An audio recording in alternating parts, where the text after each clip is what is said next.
with a more deeper relationship than that. And from then on, I learned everything aspect besides life, nature, boxing, besides everything. Well, first, as I said, I never teach until I've spoken to the fighter. I have to first determine his emotional state at the time, get his background, to find out what I have to do, how many layers I have to keep peeling off, so that I get to the core of the person, so that, as I said, he can recognize as well as I what is there. Once I reach that point and he's become receptive, now I can first begin to teach him. What I do, first I talk about fear. To me, fear is the greatest obstacle to learning. And unless one understands fear, he can never learn as quickly as he should. And what I have done by having an understanding of fear and talking to the fighters about it, what I have done is cut the learning time, maybe as much as a half, sometimes more, depending on the individual. Now fear, may I mention that? Fear is like fire. If you learn to control it, you can make it work for you. If you let it get out of control, it can destroy you and everything around you. Or like a snowball on a hill. A snowball on a hill, you can pick it up and do whatever you want with it. But let that snowball roll down the hill, it gets so large if you try to stop it at that point, it'll crush you. So fear is like that. We learn to understand fear. Most people think of fear as something to be ashamed of, something to be really embarrassed about. But I teach these boys that fear is a normal, healthy thing. I often ask them, who is your best friend? Well, they try to name individuals. I tell them, no, your best friend is fear. Nature gave us fear in order to survive. Without fear, we would all die. Just think of how long you would live if you weren't afraid. You'd go out in the street and do something very dangerous and die as a result. 12-month-old Malinois. Equipment, protection. Why are we going into the suit? We're going to talk about all these different back ties, harnesses, safety lines. So one of the things that people want to try and determine is this: whether a dog will bite you in. First of all, a dog that will constantly bite the arm means that when nothing else is present, what will it do? Approach the animal. Present your arm normally. Walk forward and let him make a decision. Let him make a decision. Right. Good. That's the first thing. That's what's available, and that's what he's taking, which is his nutsack. Great dog. The best sparring partners. Step forward. Wait for it. He wants to make the same bite. Now turn. Good. Good lad. I think you pull away more. Good. Wait. Watch him. Good. Kneel more. Kneel more.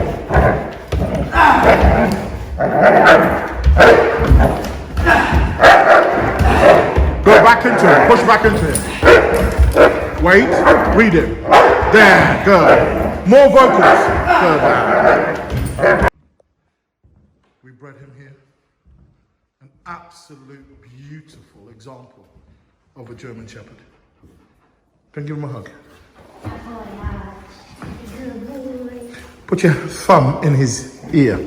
Right inside. Let me see. Right in. And the second one. Open his mouth up for me.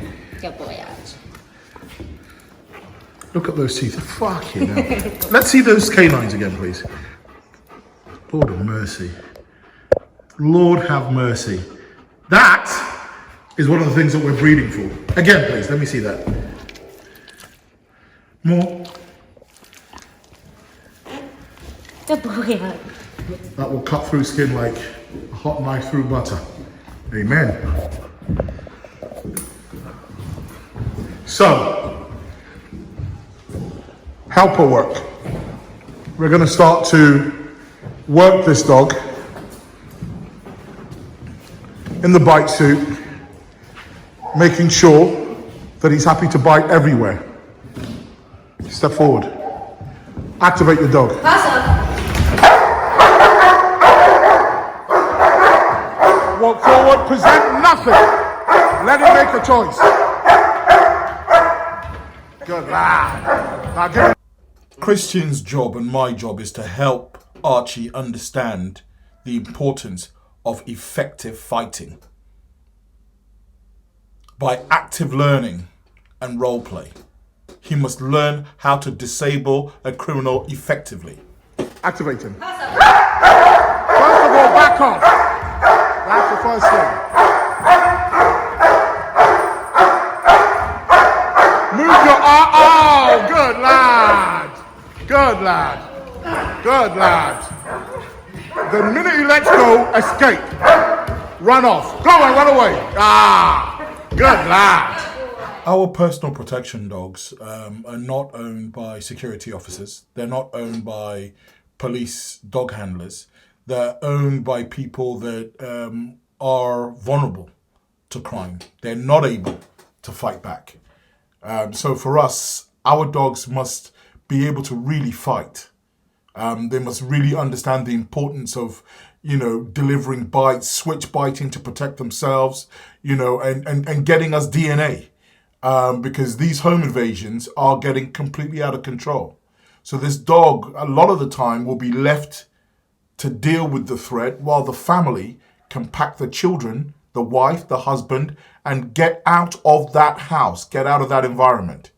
So he will be taught all the dirty tricks that we can teach him, just like Customato taught Mike Tyson. Good. Anything and everything, right? Good. Give him the good feedback. Gently kick his legs. Good work. Good.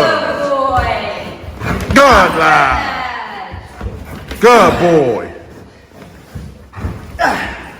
Tap him on the side. There. Wait for him. Now drop down. Look at him and then look away. Wait. Look away there. Go back. Look at him again there. Good lad. Good lad. Brilliant feedback. It's not about whipping this dog up into deep defense. Deep defense is not a state of mind where you can learn. It's not enjoyable. Our principal processes, look at his tail, must be a reasonable amount of pressure that the dog can tolerate at that stage, but he must enjoy the sparring experience, so he'll be happy to repeat it again and again and again. 12 months old, 12, 13 months old. Activate your dog.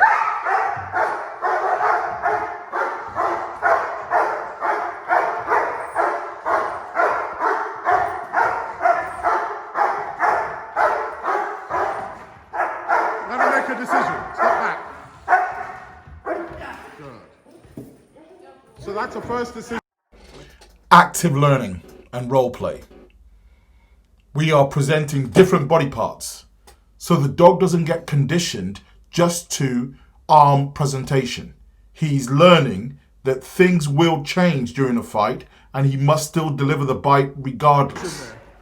Out him now.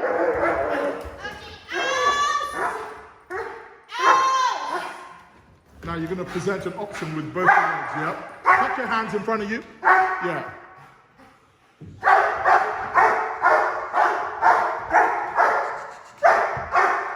Good lad. Now, give him the... Customato advised Mike Tyson to throw punches in bunches. But there was also a time to work on the body of your opponent and then to deliver that fatal uppercut. We want Archie to understand all of the above. Feedback. Good. Good man.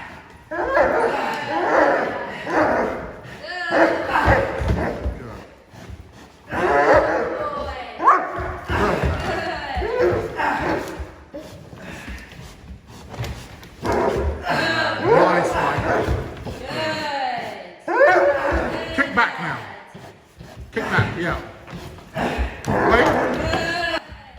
Feedback, pressure, but in an appropriate manner so the animal can learn. Your tension should be lowered. Now just gently go and place your arm right on his nose. Yeah, like that. And just press down and wait for him. Wait for him. There we go. Give him that feedback. Good lad. Customato talked about fear and educated Mike Tyson about fear so he could understand the consequences of not protecting himself. Guard up. For us, we want to make sure that we educate these animals on the importance of the consequence of not switch biting when danger presents itself with a weapon, for example. Good lad. Give him the feedback. Good. Take the other hand. Look at him. Look at his eyes. Place it just over his head. Place it just over. Look at him. Look at him. Wait for him. And just wait for him. Good. Yes! Yes, my friend. Look at him. Until he punches back, do you look away? Look at him. Good. He's fatigued. Yes!